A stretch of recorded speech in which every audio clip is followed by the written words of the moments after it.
کچھ ذرائع اس بات کی تصدیق کر رہے ہیں کہ کچھ رہنما پی ٹی آئی کے اندر ایسے ہیں جو بانی پی ٹی آئی کی جانب سے یکدم احتجاج کے اعلان پر ناخوش ہیں، اور وہ چاہتے تھے کہ تھوڑا مزید ٹائم ملے تاکہ اور کارکنوں کو موبلائز کریں اور پھر اس کے بعد ایک بھرپور احتجاج کیا جائے، اور شاید آپ کا نام بھی ان میں لیا جا رہا ہے۔ اس میں کوئی صداقت ہے؟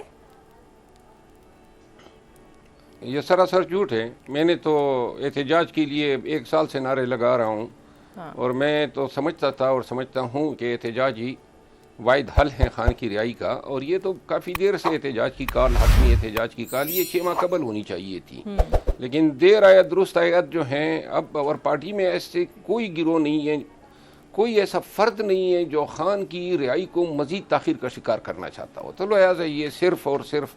افواہیں ہیں جو غلط ہیں اور بے بنیاد ہیں۔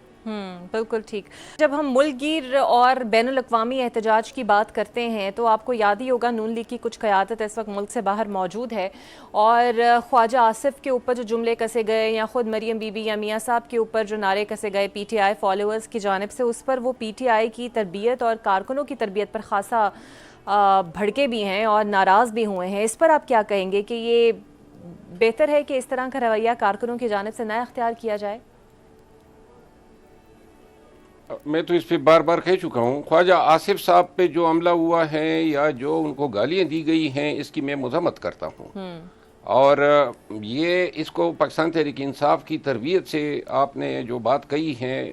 میں یکسر جو ہے اس کی تردید کرتا ہوں۔ جو بھی کوئی فرد تھا وہ اس کا انفرادی فعل تھا، اور میرا خیال ہے کہ سیاست میں اتنی بھی ناشائستگی نہیں ہونی چاہیے کہ اس عمر کے شخص کو پبلکلی اس طرح کیمرے کے سامنے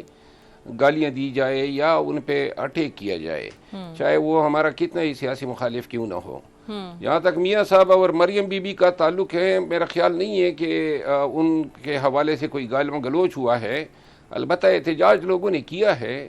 اب یہ پاکستان میں جو پی ٹی آئی بھگت رہی ہیں، اس میں ان کا تو کافی حصہ ہے، اور ان کے حوالے سے اگر پی ٹی آئی کوئی شائستگی سے احتجاج کرتی ہیں تو اس میں کوئی مذائقہ نہیں ہے۔ بالکل ٹھیک ہے۔ اچھا سر، اس احتجاج میں حماد اظہر، اسلم اقبال، مراد سعید سمیت وہ رہنما جو کافی عرصے سے رپوش ہیں، وہ شامل ہوں گے؟ بقول آپ کی یہ فائنل کال ہے، تو اگر یہ فائنل کال میں اگر یہ رپوش رہنما منظر عام پر نہ آئے تو کیا صرف وہ وزارتوں کو بچانے کے لیے ہی تھے؟ میرا خیال ہے کہ جس حکومت اور جن اداروں اور جن کارندوں سے ہمارا واسطہ اور پالا پڑا ہے،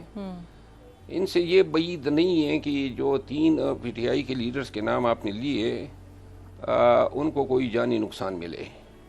تو لہٰذا میرا خیال نہیں ہے کہ اس سٹیج پہ ان لوگوں کو آگے آنے کا کہا جائے گا۔ اچھا۔ اور اس وجہ سے ہم نہیں چاہتے ہیں کہ یہ جو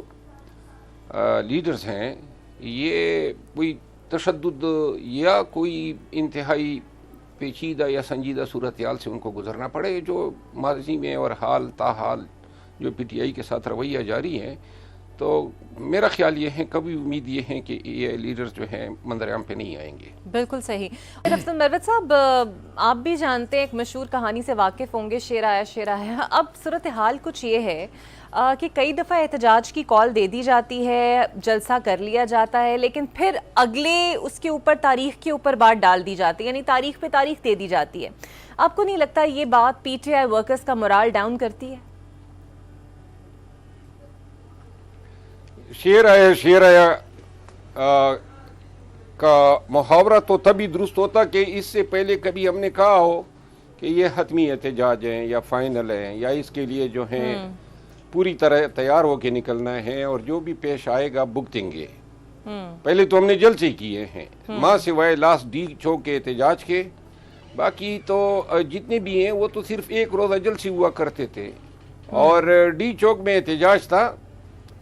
جو نتائج نہیں دے سکا۔ اب جو یہ احتجاج ہیں، جو نتائج سابق احتجاج سے حاصل نہ ہوئے، اب ہمیں امید ہے کہ وہ نتائج اس احتجاج سے حاصل کیے جائیں گے۔